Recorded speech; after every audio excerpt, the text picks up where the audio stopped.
The rules is to not be amongst the afflicted, you know. Mm-hmm. And within my personal group, I do tend to ask for some degree of excellence, you know, at one point, you know. Mm-hmm. Everyone has to be able to bring something to the table that's going to be towards progression versus decay. Mm-hmm. Really, really quick, how does one actually, you say you're talking about people and positive energy and everything else and coming together and everything and stuff like that. I mean, how do you know when something is positive in the whole room and what attracts everything to come together with those right types of people? Would you please elaborate a little bit more? Just like how do they come together? How do people come together with that positive energy? That sort of thing. How do they know, actually? How do you know, Vic? I walk in, they're like, hey, dude, what's going on? Uh-huh. And that's pretty much it. Either they accept it or like they don't. What's up, huh? Yeah, but no, they accept it or they don't accept it. I understand. You know, I understand. That sort of thing, you know. Well, there you go. You answered it right there. It's just that knowing. You know. You know what I mean?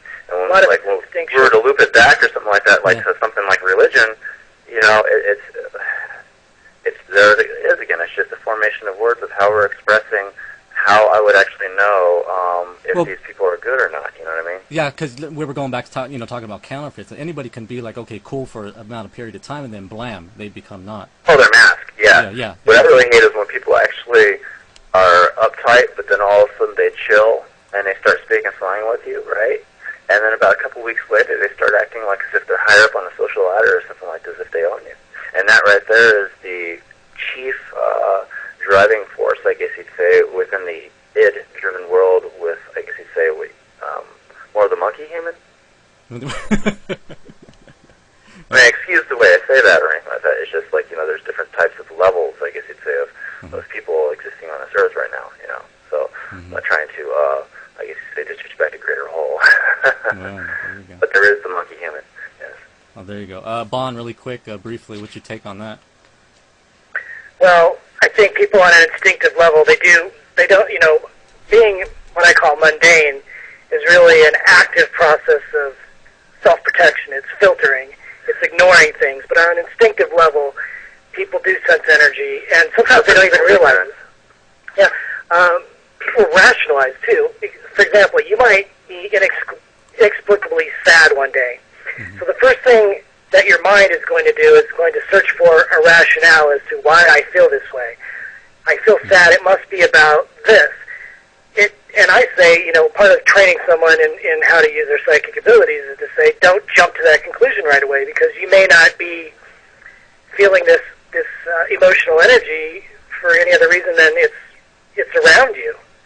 You know, you don't necessarily immediately jump to the conclusion, well, there has to be this rational causality, because what you learn over time when you learn to, you know, exist in this and function in it and deal with it, is that, again, it's the energies all around us, and don't we eventually enlighten ourselves away from material things that would actually bring about emotions that we don't want to feel anymore when we get older in life?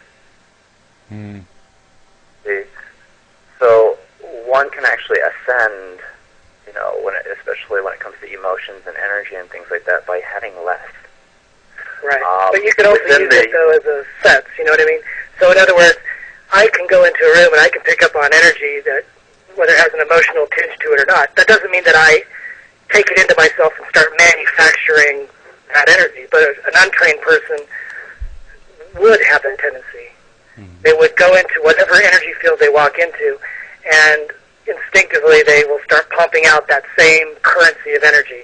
Where somebody like you or I, we walk in, we acknowledge it, we know it's there, but we don't take it in and start, you know, manufacturing that. You. Exactly. It's nothing. It's like the difference is, you know, I always make this analogy. I say that an artist uses multiple colors to paint his painting. You might have everything from black and gray and white and red and yellow and green and blue on your palette. And if you're a magician or a self-realized, you know, person, you can paint whatever energy color you want. Generally, you know, you compose them in such a way as to create the end result that you envision. But that's an active use of it. Whereas other people tend to be, like Don says, ridden. They tend to have pain dumped on them, and they're not an artist because they're not actively controlling the energy. They let the energy control them and dictate to them, which, you have to learn to get past that. Mm-hmm. And one can, it's kind of equating someone to be sort of like a yellow belt in the martial arts, Mm-hmm. They're just dangerous enough to be able to pick up what's going on, but not be able to stop themselves from hurting anybody. Mm-hmm. Okay. And again, guys, I'll get you guys' IMs, and we got a lot of questions, but we're running out of time and stuff like that. When my ex comes over, it's like being in Planet of the Apes. I hope that's a joke. That's a really bad one. But we got to move on. We got less than 10 minutes to close it off and everything else. Okay, really quick, we are here live on the VM Underground Show. The last one that we're going to talk about really fast, let's talk about the technology when it comes to God and religion and stuff like that. I don't know how you guys want to break that down. Let's start with Don. Don, what is your take on that, technology? Well, technology is definitely a mark, or I guess you say, a sign of significance within this modern world of exactly how far we have ascended within our mind. And at the same time, just like I said, the loosening of training wheels and such, and I hope that nobody gets offended or anything like that. It's just you have to understand that there's those of us who are actually thinking a lot more ahead in time, I guess, when it comes to the usefulness of such training wheels. But basically, technology, it just shows pretty much, with the buildings and the weapons and other things. Of course, weapons aren't that great unless you want to shut someone up.